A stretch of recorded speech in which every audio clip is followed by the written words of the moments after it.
Hello, hello, hello, y'all. I am fortunate enough to be here today with Bob. And if he's here, there's a reason and a credibility that brings him here. So, Bob, who the heck are you and what are you doing here today on the Speaking to Expand podcast? Hey, Ryan, thanks for having me today. It's great to be here with you and all your listeners. My name is Bob Baxley. I'm a designer who lives and works in Silicon Valley. I moved here from the great state of Texas in 1990 when I was 27 years old, almost exactly 34 years ago today. I started working in UX design for a company called Claris back then and have been in the industry ever since. Over the last 10 years, I've had a lot more opportunities to do podcasting and stage presentations. So I've had quite a bit of experience doing public speaking as well as presenting to senior executives all the way up to and including many billionaire founders, VCs, and of course, many of the major top executives at Apple, past and present. So I love talking about public speaking and better communication. So I'm really happy to be here and share some stories and lessons and experiences with you. What you just said there, that in particular piqued my interest because that's a lot of guests we've had on here. They are speaking and they're speakers. They're not speaking to that audience that you just mentioned. So for you, how did your speaking career evolve? Because obviously you didn't start out as a professional speaker. You started out as UX designer, but it kind of evolved just throughout your career to be used how you ended up using it. So walk me through that. What did that look like in your career going from a UX designer to speaking to billionaires and pitching and raising? I'm talking Apple execs when Steve was around, I'm assuming is what you're referencing. Yep.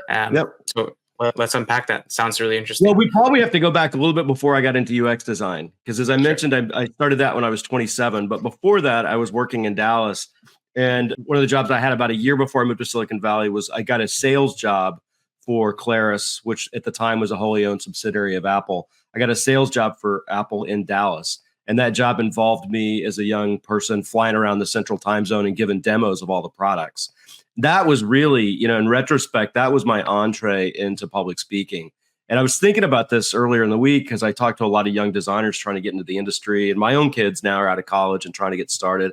And I think I didn't really appreciate it at the time. But, that sales experience is incredibly powerful and something 100%. That early in people's careers, I strongly encourage them to do, not because they necessarily want to have a career in sales, but when you're out there having to talk to people all the time, you get your patter down, right? Which is a lot of what public speaking is. It's just public speaking is a lot like stand-up comedy. Like you got to just give the lines over and over and over again. In sales, you just get used to that. And especially if it's a certain type of sales where it's a little bit low stakes on each call, you just get to practice a lot. And I sort of joke like it's a late night comedy club, and you just kind of have to get your stories down. And so was really kind of the beginning of my speaking ability. And in retrospect, I'm pretty sure that's why I got hired as a UX designer, because as a UX designer, a lot of what you're doing is pitching and storytelling and selling your idea to executives. And if you don't have those public speaking skills, it really comes back to bite you. You just won't be able to advocate for your ideas very well. So I think that's probably more the right way to think about how I got started in it.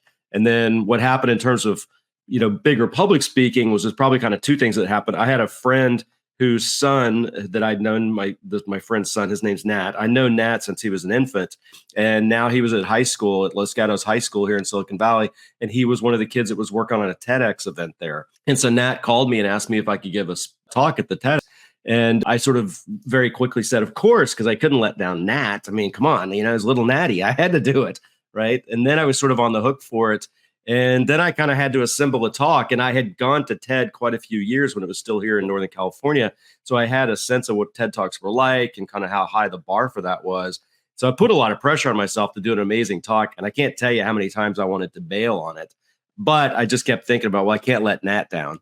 And so the other piece I learned about public speaking is make the commitment and sign the contract and agree to do the talk when you're not really thinking about it, and just get yourself on the hook for it. And that'll force you to have the performance. And, fortunately, hopefully you'll start to figure out that you need to practice beforehand and things like that. But, once I did that TEDx talk, I think, then that was on YouTube and things kind of picked up a little bit from there. And then, when I moved into more senior roles, Pinterest in particular, and then later at ThoughtSpot, you end up getting invited to speak at design conferences and whatnot.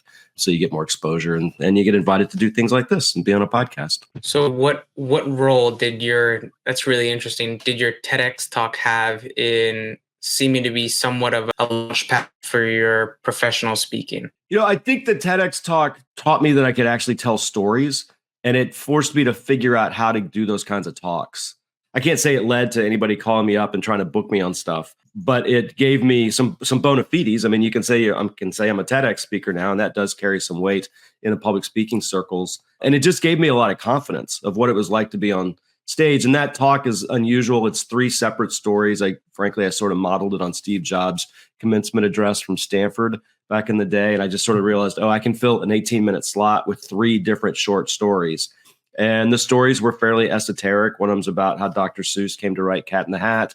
One of them's about how they figured out how to go to the moon using 2 spacecraft. And the third one's about how we figured out GPS navigation, satellite-based navigation from the Sputnik program, for monitoring the Sputnik program. And it was a hit and people liked it. And then that was just sort of like, that was, sort of the first indications like, oh, maybe this storytelling thing could actually work.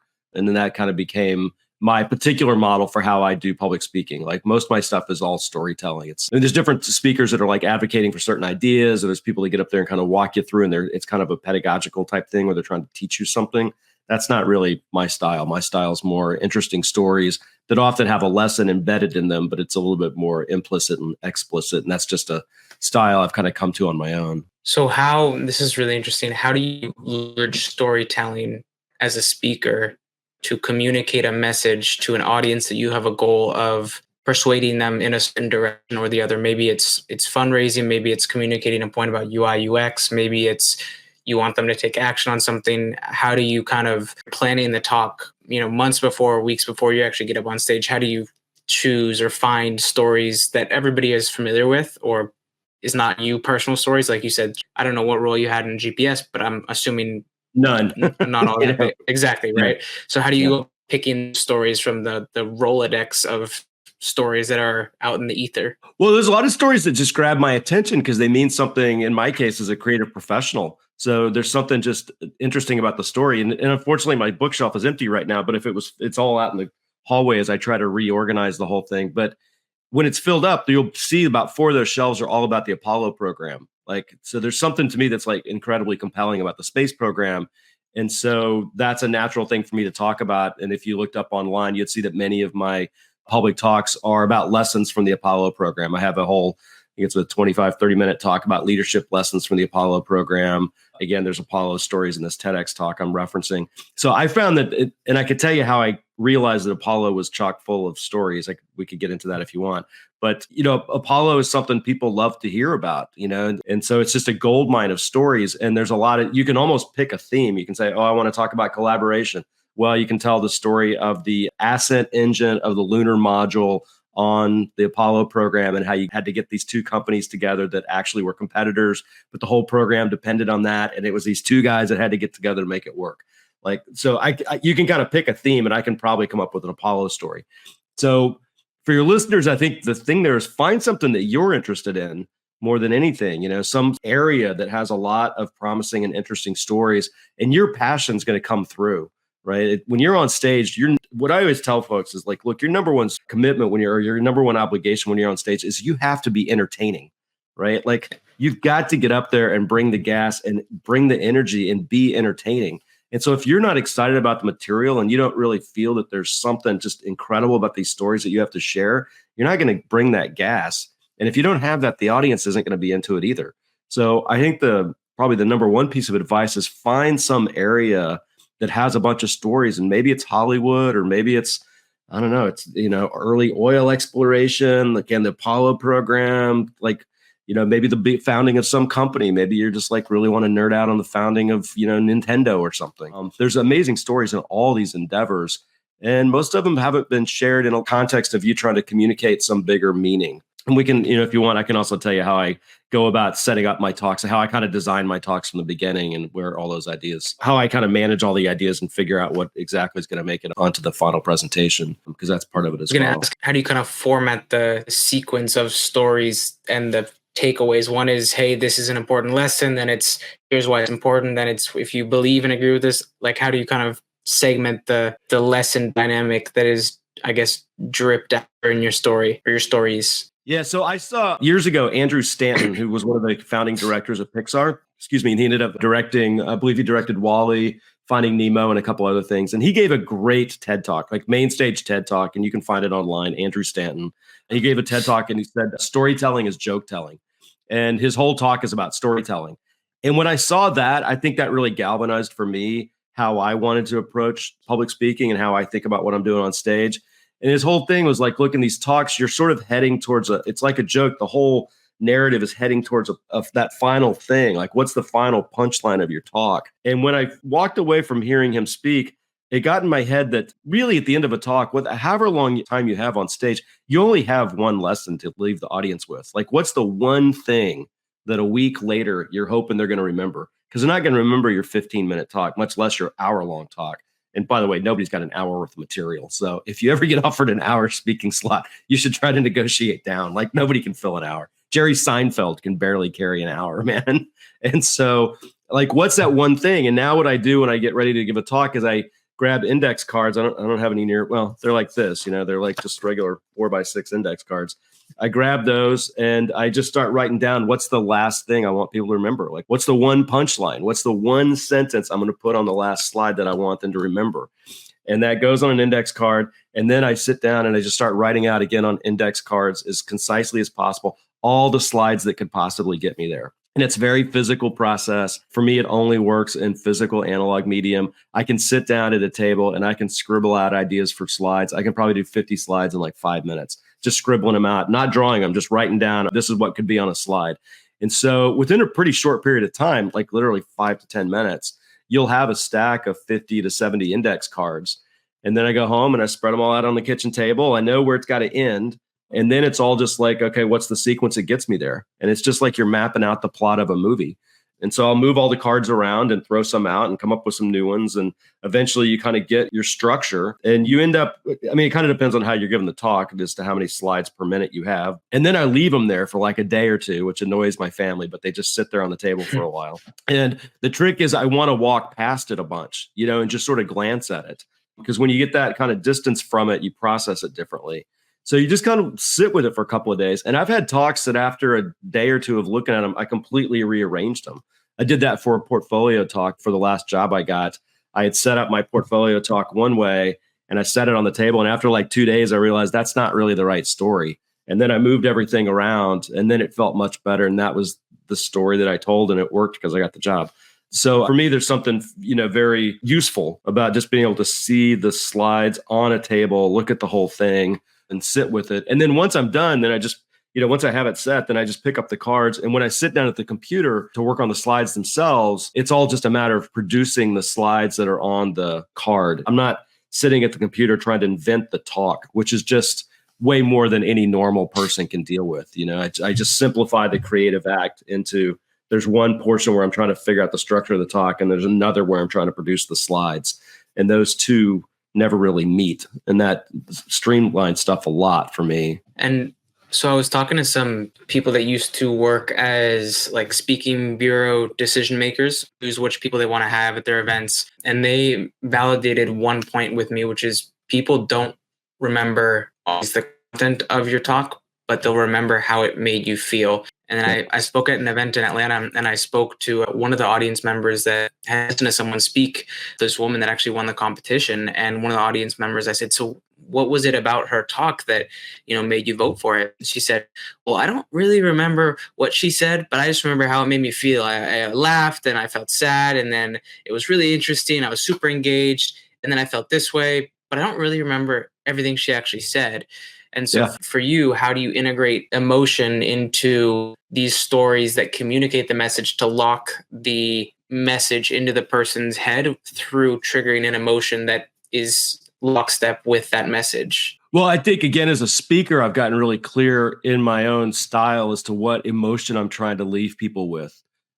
I work in tech. I'm older. Again, I think about my children a lot who are now almost 24 and 26. And, it's been a difficult 10 years or so in the United States. There's a lot of anxiety and concern in the general population, but also in tech and people trying to get started in design and whatnot. And I just decided probably 5 or 10 years ago, I decided that the thing I wanted to try to do was just leave people inspired and hopeful. I just felt that there wasn't enough of that kind of messaging, and we just didn't need a lot more doom and gloom, dystopian future type speaking. And so every talk I have, every chance I have to share ideas with people, and hopefully it comes across in our session here today too. I just want to leave people with the idea that, look, man, like the world can be better. Like we can all make the world better. Things could turn out okay. So I want people to remain hopeful. The future is not what you see in the movies. It doesn't have to be a dystopian hellhole. It could also be a utopian wonderland. Let's not lose sight of that view of the future that we had in the mid 60s, when the astronauts were going to the moon and we had all those fun typefaces and great colors. And, it was, I don't know, at least in the cartoons and stuff, it looked pretty positive. The Jetsons looked pretty fun. And that's not how people think about it today. But, we're still in charge. We still get to invent these things and we still get to choose how we want the future to be. So every talk I go into, I just want to leave people inspired, which is probably what draws me to things like the Apollo program. Because often when I leave those talks, the thing I'll just look at the audience and try to really get into their head is, look, like when you go out tonight and you look up at the moon, I just want you to think about going to the moon. And I don't want you to think about it in sort of some crazy abstract way. I want you to look at it. I want you to like really think about going to the moon, and that 6 people camped out on the moon. 24 people have gotten in a tin can and flown to the moon, around it, and back. And 12 of them actually spent the night sleeping on the surface of the moon. The last 2 guys, Gene Cernan and Harrison Schmitt, for 4 nights. I mean, I have friends that wouldn't go camp 4 nights in Yosemite, and these guys went and camped for 4 nights on the moon. It's just extraordinary. And the fact that our grandfathers did it with T-squares and slide rules is just mind-boggling. Like the kind of audacity and courage that those folks had. And like we could do that too. Like our grandfathers are not any better than we are. We could be doing that stuff if we could dream that big and have those kinds of ideas. And just to briefly riff on the Apollo thing and tell you where that came from, because I think maybe there's a way people to leverage their personal experience as well. I got into the Apollo stuff and started reading about it long after it happened. I was born in 1963. They landed on the moon in 1969, actually 55 years ago, 2 days ago, I think. It was Apollo 11 landing, July 22nd, 1969. But I didn't really start reading about it until the summer I was about to turn 27, when I one day just looked up at the moon and I started thinking like, wow, that's kind of crazy. We've been to the moon. And so I started reading the books and getting into more the technology and how they pulled it off and the mechanics of the mission. And then I sort of like really nerded out on it. And you have to fast forward like 20 years. And I'm Cub Master for my son's Cub Scout pack. And they asked me to give one of the campouts, they asked me to tell a campfire story. And the thing with Cub Scouts is it goes from 1st grade to 5th grade. So you got like a big range of boys in the audience. And so I didn't really want to tell a scary story because it was going to be stupid to the old ones and frightening, terrifying to the younger ones. And it turned out that on this campout, it was going to be a full moon that night.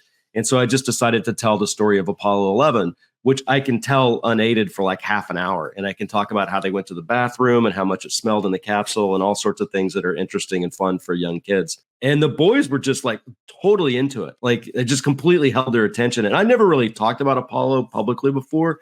And it was pretty compelling, like what an impact it had on them. And some of the parents came up to me that night and they're like, oh my God, like, what a gift that was to these kids. And then a couple of months later, I'm having to do a Cub Master Minute at the end of one of the meetings. And it was around Earth Day and we were talking about conservation. And it turned out that the Earth Day got started kind of in response to the Earthrise photo that was taken on Apollo 8 in Christmas of 1968. Because that was the first time that people on Earth really had a good view of the Earth by itself in total.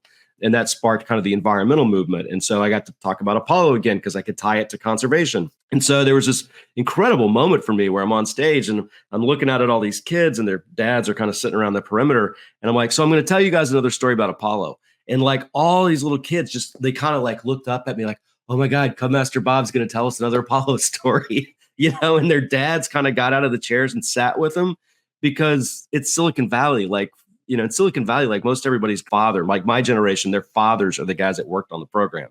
So in Silicon Valley, like it's very common to meet people who have relatives who personally worked on the program.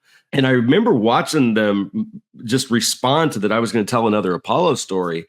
And then I was like, oh my God, like this stuff is gold, man. And so I started working it every month. I trotted out a new story for 2 years. And it was like whatever theme I wanted to pick that month. And then I would just find a story to talk about it. I think if you try out a bunch of different things, a bunch of different ideas and a bunch of different stories, something's going to really land.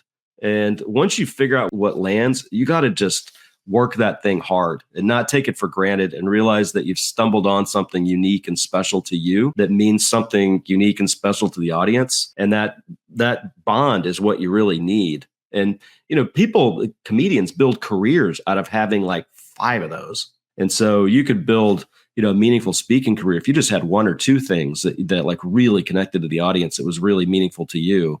You could easily build a very strong speaking career around that. It sounds kind of like Jerry Seinfeld speaking and doing comedy gigs at like very unknown bars and comedy clubs until he finally finds one that hits. Then he takes that, writes down, notes it, keeps it in mind, and then brings those ones to the big stage. So I want to ask you this question. So you're from Silicon Valley. You are sounds like you're also a space nerd.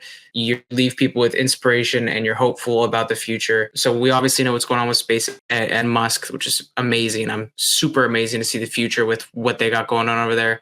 I listened to Bezos it was just a clip, but I saw him saying the same way that Amazon would not have been successful, but the delivery Amazon would not have been successful without the infrastructure of the United Postal Service. There's this infrastructure that can deliver packages to people. And he said what he wants to do with Blue Origin is build the infrastructure of space for entrepreneurs to build businesses off of, kind of like how he had the delivery infrastructure to build Amazon off of. So where do you take all this stuff and your knowledge, and where do you see Mars and the future of space entrepreneurship and all this stuff going? And I'm very curious to hear where you kind of connect all these dots and project it into the future. Yeah, I don't know if you're going to like my answer to that, but like I'm actually not that into SpaceX or the Blue Origin stuff. I'm not that into private space exploration.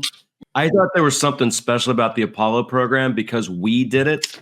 And when you listen to the astronauts talk, so Neil Armstrong's speech the night before the launch of Apollo 11 is we, the crew of Apollo 11, are humbled to have the first opportunity to represent mankind's attempt to land on the moon. And it's so humble, and it's so this idea that he was representing something bigger than himself, and so for me, the government funded space exploration, whether it's the Mars rovers or, Voyager or Space Shuttle or Apollo, I don't know, it feels like something that we're all connected to. And the private space stuff seems to me to be the adventure land of billionaires that don't have the same sort of accountability back to us as a society and kind of have their own agenda. So I can marvel at what they do technically, and it is sort of, it's an amazing display of technical prowess, but I don't think I'm proud of it. And I certainly don't feel a part of it in the same way. And I'm also not a huge, I don't see the reason to go to Mars as individuals. I think the space exploration, the robotic stuff blows my mind. Like when the European Space Agency landed on a comet, I thought was phenomenal. That the United States has landed on a moon of Saturn. We've landed on Titan and sent back both sound and visual samples. That we landed on the surface of Venus in 1972, is just mind-boggling. So that stuff I find incredible. I was just looking at the cover of the New York Times today, and there was the U.S. I guess had some devices on a South Korean satellite that landed on the dark side of the moon, and they were sending back these high-res pictures from the dark side of the moon. Like that blows my mind.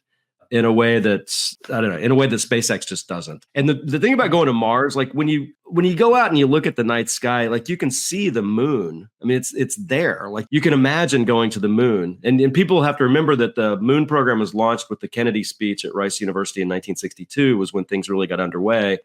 1962, if I remember correctly, Edmund Hillary and Tenzing Norgay, 2 of them stood on the top of Everest in 1954.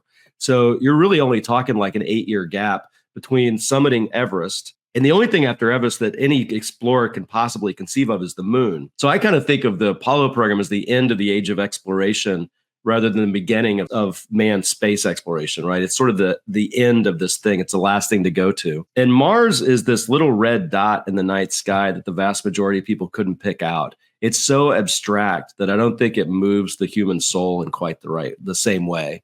And so I don't quite see the point of going to Mars. I mean, I've heard the arguments. I just don't buy them the same way. There's a romance and a poetry to going to the moon that is meaningful to me. That interest in Mars, I think, is satisfied from curiosity and perseverance and spirit and opportunity and all the rest of that stuff. The other thing to move off Apollo and back to the public speaking for a second, there's 2 talks that I would strongly encourage people to really listen to and to try to dissect. And one of those is Kennedy's Apollo speech from Rice University, 1962. That's the "We choose to go to the moon, not because it's easy, but because it's hard."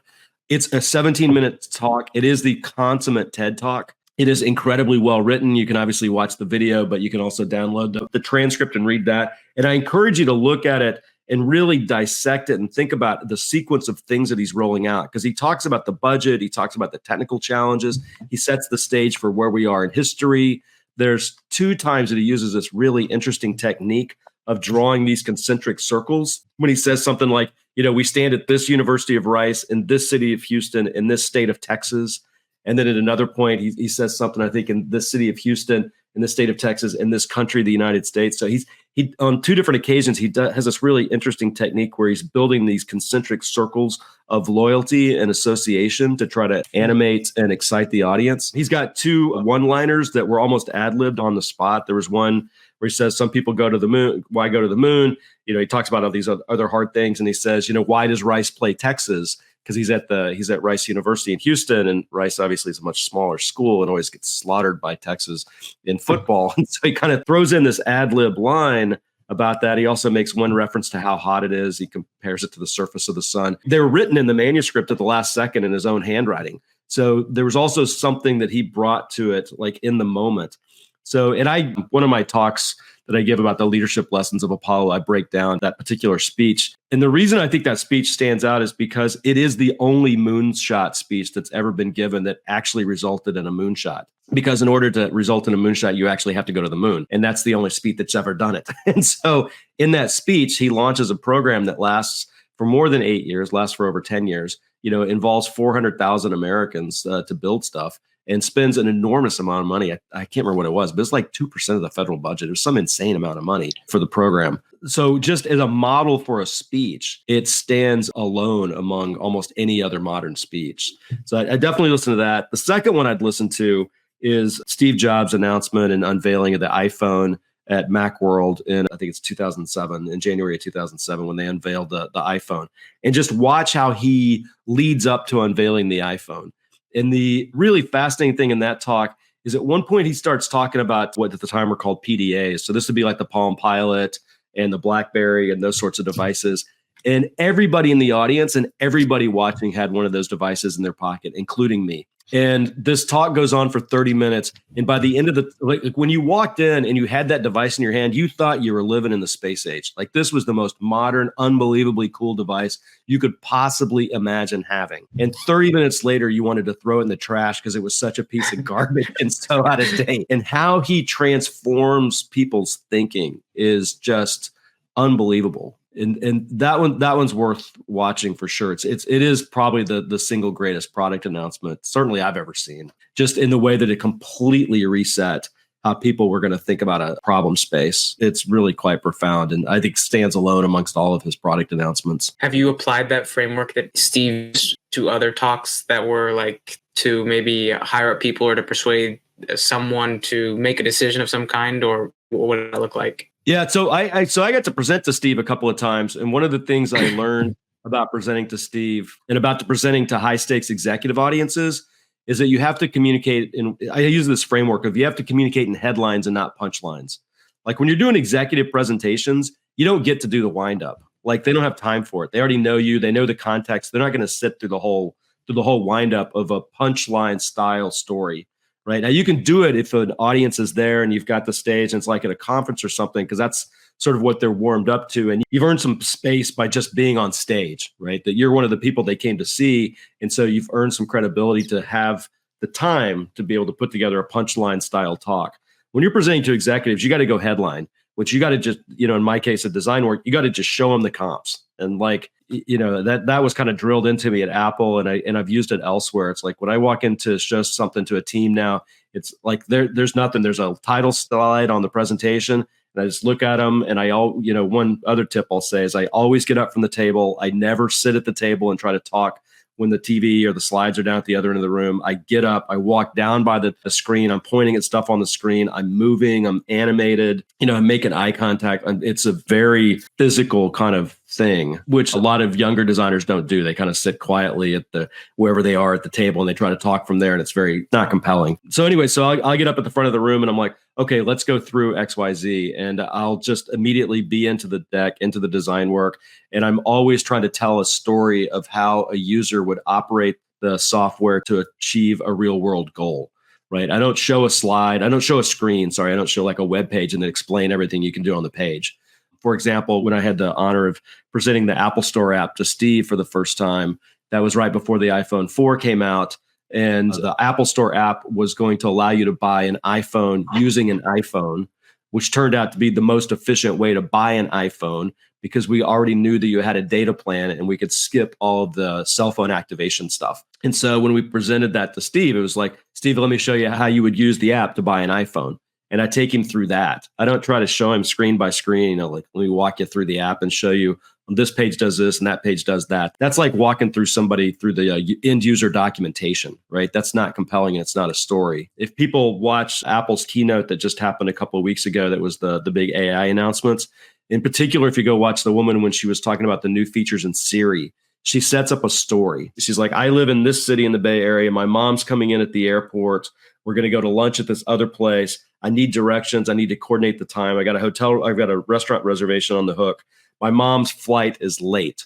Okay, now everything's changed. How do we navigate that, right? And it's a story, and it's a story that we can all relate to, right? And it's got some conflict, and it's got some resolution, and Siri's kind of the hero of the story because Siri like saves the day at the end and stuff like that. And it's a narrative, and that's very different from how most tech companies present what their products can do, which is they present it as a series of capabilities that you can kind of put together in your own way, right? And sometimes I use the metaphor of Apple's going to bring you the meal, and most tech companies take you to the grocery store and say, well, here's all the stuff that you've got. What do you want to put together? And having the meal show up on a plate is just much more compelling. So, back to your original question, what did I learn from, I think it was sort of like, what did I learn from Steve Jobs' presentation style about how to present to people like Steve Jobs? And what I learned is it doesn't really work. Steve Jobs is Steve Jobs. Like, he has a certain permission to take his time in a way that I don't. When I walk in, I got to cut to it as quickly as possible. And if you do the headline style presentation, I've done it countless times now. You come in, you show the work is great, and you just kind of stun everybody. Let me just show you this. And then everybody's kind of like, wow, okay, well, that's completely different. And then you get to unpack it. Now, let me show you how we got here. Then you've kind of earned the permission to take the extra time to now walk them through all the logic and rationale and really help them understand what's going on. But you got to have that first moment of just kind of wowing them. And I've seen a lot of designers when they're coming in and interviewing, and their portfolios are all about, let me set up the problem for you. And then they kind of go through that. And, here's all these interim deliverables that we came up with. And then finally they show the work at the end. And, I remember being in some stuff where people had an hour to present 3 projects, and we were 30 minutes in and they were still explaining the process for the first project. And I, sometimes I'd get a little impatient. I'm like, are we ever going to actually see any design work? Because that's all I really care about. I don't really care about all the setup. Again, if they show me the design work at the beginning and it's really compelling, then they've kind of earned the right and they've gotten permission to now kind of explain all the rationale to me. But you don't get to start with the rationale. You've done a lot of speaking, a lot over your career at events, conferences, Cub Scout meetings, all these kinds of things. Which one, when you look back at it today, sticks in your head as this was the most significant speaking event I've ever given in my entire life? Here's why. Wow. Well, I think that the TEDx talk stands in my memory in an interesting way. Because again, sort of what it meant to me, but also it meant something to Nat. It was the best received talk of that particular TEDx event. People still see it on YouTube and send me notes. So I think there's something compelling and long lasting about that material that was compelling for me. The other talk that kind of stands out for me is I did get invited by a speaking bureau sort of randomly at one point in 2016. And it was the most lucrative speaking gig I've ever gotten. They flew me to Korea to speak at the Herald Design Conference. And I put together a talk about, sort of how we design products in Silicon Valley. And it was more narratives. It was about the history of Apple and Google and Amazon, and ultimately kind of landed on Disneyland. And it was a framework for how those companies think about design and what their different competitive strategies are. And I've given that talk many times since and sort of honed it in different ways. I think it's better than when I gave it in Korea. But what was interesting was the other speakers in Korea were other designers who had agencies. They had some ulterior motive for being on stage, and they were trying to sell themselves or sell their companies. And so their talks just kind of had a different tenor to them. And again, my talk got some nice comments at the time. And I ended up being really proud of that talk, simply because I do think I kind of left the audience with a little bit more. It wasn't, you should hire me to design something for you. It was more like, here's a way to think about design that you can use in your own business. And it was definitely memorable being treated as a speaker that had been flown in, and you have somebody meet you at the airport and they follow you around. And then you kind of have to deal with all the externalities as well, because they're paying you to be there. So then they want you to do interviews after your speaking slots. It was my first entree into like, this is what it's like if you're a paid speaker and you're traveling around doing these things all the time. So I think it was also meaningful from that perspective. I have like half a dozen different talks that I like giving. And so, yeah, when I have people contact me and ask me to give a talk, I do a lot of them for fun, just because I like giving the talks. They're fun to talk about the Apollo stuff or talk about Apple or whatever. I think I kind of love them all in their own special way. There's sort of these living, breathing things, ideas that I get to share and finesse and hone. So, did you ever use any Apollo stories to communicate a UI or UX story? No, I've never crossed those two streams. I'll take that back. So in my previous job, I was at a company called ThoughtSpot. Most of the company was based in India, and so we did a lot of communication over Zoom. Plus, I was there during the pandemic, so we had to get really good at being on Zoom. And as a colleague pointed out to me, like, basically we're all on TV now, and so I had to learn how to get compelling on Zoom, which is speaking loud and leaning in, and usually I'm standing. I should be standing up. Usually I'm standing up, and it was a lot more, there's a certain energy that you can bring to it because you're on TV. And at one point I decided to start making this weekly summary video that we would publish to the whole company. And we use a tool called Loom to make this. And so the video ended up being about 22 minutes each week. So it was basically like a sitcom in length, right? It was like a TV show in length. And it would be me at the beginning, kind of introducing some ideas for the week. And then each of my design directors would go to them, and they would share some of the work that was going on in their studio. And then I would come back at the end for a story to wrap it up. And what we were trying to do was we were trying to design in public, because I realized that the company didn't understand design. It was an enterprise company. They just didn't understand what we did. And so I wanted to design in public so they could see all the interim deliverables and realize that we really weren't just making stuff up. And somewhere along the way, I decided I could tell Apollo stories as part of the wrap up. And I could use Apollo stories to talk about innovation and collaboration and communication and blah, blah, blah. And so for probably, I think it was like 18 weeks, I told an Apollo story at the end of these things. And it was like 3 to 5 minutes. And, 4 years later, I would have people at sales conferences come up to me and go, "Oh my God, I used to love watching those weekly videos, man. Those stories were amazing." So I didn't use it to selling the design ideas, like specific designs. But I used the Apollo thing as a way to underscore themes about what it means to collaborate, what it means to be audacious, what it means to have bold ideas and to do things that nobody else has done, the power of prototypes, things like that. So again, there's just so much that goes on with the Apollo stuff. It was such a vast program, and there's so many stories that you can always find something in there to talk about. If you're in Silicon Valley, you've probably been to the SF airport a few times, SFO. You see all the ClickUp ads all over the airport. I haven't seen the ClickUp ads. Yeah, like their banner ads, they're like all over the airport. I also saw the ClickUp founder on a podcast, and I was really surprised because it was ClickUp. It was a software I was using. I had no idea who the founder was. I was like, oh, who is interesting talk? Oh, he's the founder of the service. Brings me to ask this question. I'm seeing a lot of founder-led marketing happening right now. Even Zuckerberg, talking about launching Llama, all this kind of stuff. So how do you see speaking and public speaking and founder-led marketing integrating or kind of combining with each other? Well, like, speaking is communicating, right? In some degree, advocating for and in the highest level, selling your ideas. And founders are often the best people to represent their companies. And they're the ones that can kind of cut through that the most. And again, Steve is the perfect example of that. But so was Walt Disney. I mean, like, and Steve took a lot of cues from Walt Disney, also took a lot of cues from Edward Land over at Polaroid. So it's not, CEOs have been the voice of their company in lots of different places for a long time. And they're the ones often that are best positioned and have the credibility, and the authenticity to talk about what the companies are doing. Some of them are better speakers than others, and I think Zuck is coming along. I haven't seen Bezos speak that much. I mean, Steve was sort of singularly good at speaking. He also took it seriously in a way that I'm not sure everybody else does. I mean, if you ever read about the amount of prep and rehearsal and stuff that they did for those events, it's insane, very intense. It was like TED level type intensity for those things.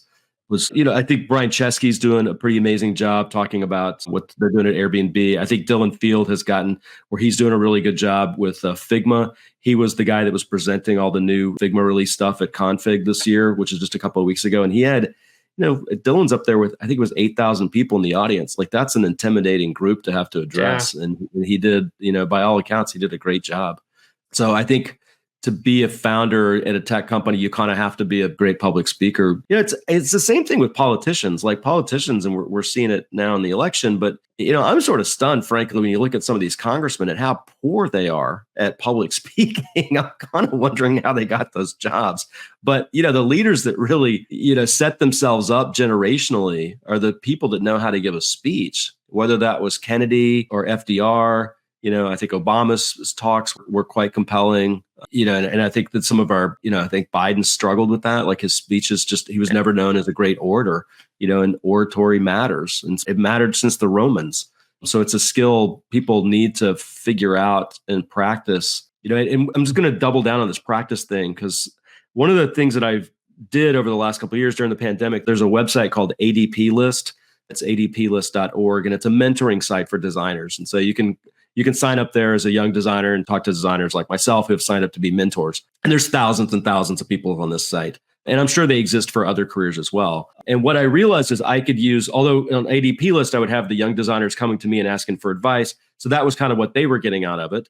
And then the question is sort of like, well, what am I getting out of it? Because there's no money exchange. And I get something out of it just by talking to younger people and sharing some experiences. And there's something meaningful and giving back that's powerful. But I also realized, this ADP List thing, this is like my late night comedy club, because it turns out that all these young designers are going to ask me the same questions. So it turns out that there's like a pool of 20 questions that they're going to ask. And if I sign up and do like 50 of these things, I have to answer that question like 50 times. And along the way, you're going to figure out how to tell that story. You're going to figure out how to answer the question. What does it mean to move into management?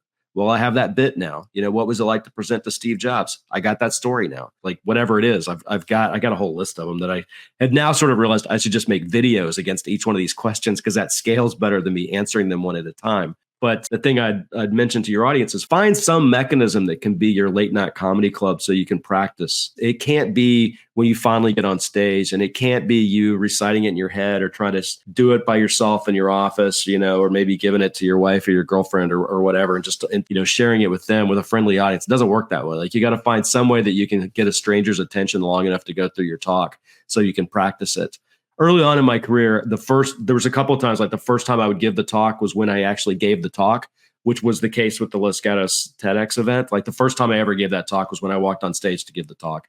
And I was terrified. I was just such a total train wreck with nerves. And it's taken me a while to realize, like, man, you got to figure out some way to practice and workshop these talks before you go out there, because you want to have it, again, like it's a comedy routine. Like, you want to know the lines. You don't want to be trying to remember what you're supposed to say. You want to know when the audience is going to laugh and when you want to make that point. And like, you got to be really comfortable with your material. And that only comes from practice. And so you have to find some way of being able to do that with a small audience. So, where can people find you? You've dropped so much value on this call. There's got to be listeners saying, oh my goodness, Bob, where the heck can I find you on the internet? Carry a mini version of you in my pocket every day. So the easiest place is just go to bobbaxley.com. And you'll find a pretty simple webpage right there right now, which will link you over to some of my talks on YouTube and elsewhere. I also host a podcast myself. And so you'll find some of the episodes for that. It's a self-help podcast that I do with a couple of co-hosts, which has been a lot of fun as a project. So So you'll find some links over there as well. So yeah, and then you can always hunt me down on LinkedIn and whatnot. Again, all those links are at bobbaxley.com. So you should be able to find it there. Awesome. Last question here, because I know we're running close on time. What is one piece of advice from your decades of speaking in Silicon Valley, whether that be to Steve Jobs, whether that be to other billionaires, whether that be for raising, whether that be for communicating a point, whether that be for making Cub Scouts laugh around a campfire? What is one piece of advice that you have from those experiences that you would share with the aspiring speaker, the professional speaker, or the entrepreneur that speaks to other business? Well, I'll go back to where we kind of started. Like, what's the one thing you want people to remember? What's that one line? You've got to get really clear in your head. You got to get that whole talk down to what can fit on one index card, and it can't be tiny writing. It's got to be, I use a Sharpie when I'm writing my index card so I don't get carried away writing too much. Like, what's the one point that you really want them to walk away from that talk with? And then you can organize your whole talk around trying to land that one thing. So it's having that singular focus, which takes a lot. I mean, you have to know yourself, you have to know the material, you have to know your audience. Like, what's the one thing that you really think you can land, and go stick that one thing and be content and satisfied and happy that you've been able to do that. Awesome. Thank you for sharing that. One PS question. You got a bookshelf behind you. Where are the books? Well, thanks for asking, Ryan. So as I mentioned, I left my previous role just a couple of months ago, actually 2 months ago now. And after 34 years in Silicon Valley, I'm taking a little time off and trying to think differently about what I might want to do next. And it might be a lot more public speaking, writing, like we'll kind of see. I'm not quite sure. I'm not sure going and running another design team is the right use of my time at this point in my career and life. And so I was talking to one of my younger colleagues in India, and she said something about, I love seeing people's rooms when they're disorganized because I think it's an interesting indication of where they're at mentally. And then I was like, oh yeah, the bookshelves are a perfect metaphor, because the bookshelves used to be filled with all these design books and architecture books and like Apollo stuff and fiction. And now they're all out in the hallway. My wife's coming home from a trip this afternoon, so I got to get them all out of the hallway and back on the bookshelves in the next couple of hours. But I've pulled them all out there because I actually moved in some other bookshelves so I'd have more space because things are expanding. And now I've been spending the last few days thinking about how I want to reorganize them, and kind of what goes where. And the design stuff used to be in the upper right-hand corner because that's the most important. And now it might move over a little bit more to the left because maybe it's not quite the same thing I'm going to emphasize next. And so bookshelves being empty, I think, is kind of a perfect metaphor for what's happening inside my head right now as I try to recalibrate what this next stage of life might look like for me. So yeah, thanks for asking. Yeah, of course. I was curious too. Guys, well, if you found value in what Bob has been saying, maybe you're an aspiring speaker, maybe you're working in Silicon Valley and you wanted to hear the behind the scenes details of what Bob had been doing over these years in speaking and design, you can share this episode with a friend. And of course, this is a grassroots podcast, so the only way we expand is by you dropping a review on it. Any reviews are appreciated. And the only way we grow is if you share it with your friends. Bob, thank you for taking the time to do this. And guys, thank you for listening. Thank you. Thank you, Ryan. Thanks, everybody.